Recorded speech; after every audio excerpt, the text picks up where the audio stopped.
अब गणिका एक वेश्या थी और कोई ऐसा अधर्म कार्य नहीं है उसने ना किया हो।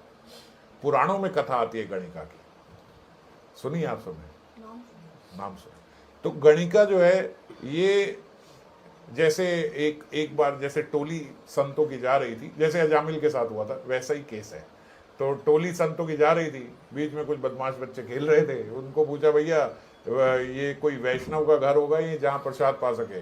और वो अच्छा वैश्या का घर पूछ रहे, उन्होंने कहा गणिका का। वो कह रहे कोई वैष्णव का घर होगा, वो मन में कह रहे वैश्य का पूछ रहे, उन्होंने गणिका का बता दिया, ये गणिका के घर चले जाओ, ये यहाँ प्रसाद पाओ। अब वो जब संतों की महात्माओं की टोली वहां पहुंची तो वो बाहर आई तो वेशभूषा से ही पता लग गया।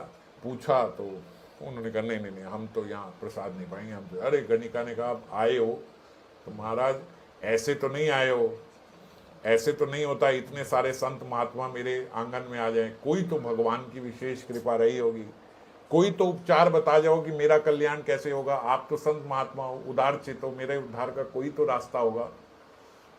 तो उसके आंगन में एक तोता था, जो गणिका बोल रही थी तोता भी पीछे पीछे रिपीट कर रहा था।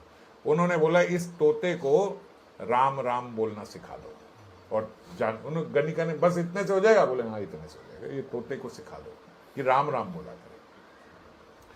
अब वो गणिका जो है अपने जीवन में जब भी तोता को तोता राम बोलो राम बोलो राम बोलो राम बोलो तोता को बोलती रही। कुछ समय बाद गणिका का अंत समय आया। अंत समय में सारे पाप सामने आ गए कि ये मैंने किए हैं। उस ऐसा ही होता है अंत समय में, जो हमने अपने जीवन में किया है वो सारे दृश्य सामने आने लगते हैं कि ये किया। तो पापी व्यक्ति के सामने सारे पाप आने लगते हैं। तो वो पाप के कारण गणिका से उस समय नाम नहीं लिया गया। जब यमदूत आ गए, सब आ गए, तो सब पाप कार्य आ गए।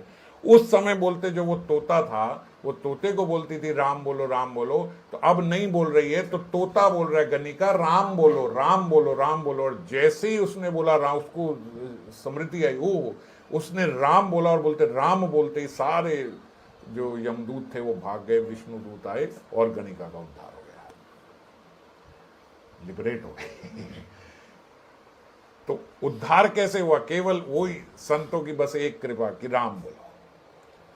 हम जैसे हो तो बोले भाई तोते के सिखाने से होता है, भाग गए ना, कुछ नहीं करना था उन्होंने, हमारे पे थोड़ी कृपा करेंगे। ऐसे करके रोना शुरू कर दें, बहाना ढूंढ लेते हैं भैया क्या रोने। अब महात्मा आ गए, कृपा कर गए, सब अब आप एक्सेप्ट ही नहीं कर रहे तो वो क्या करे?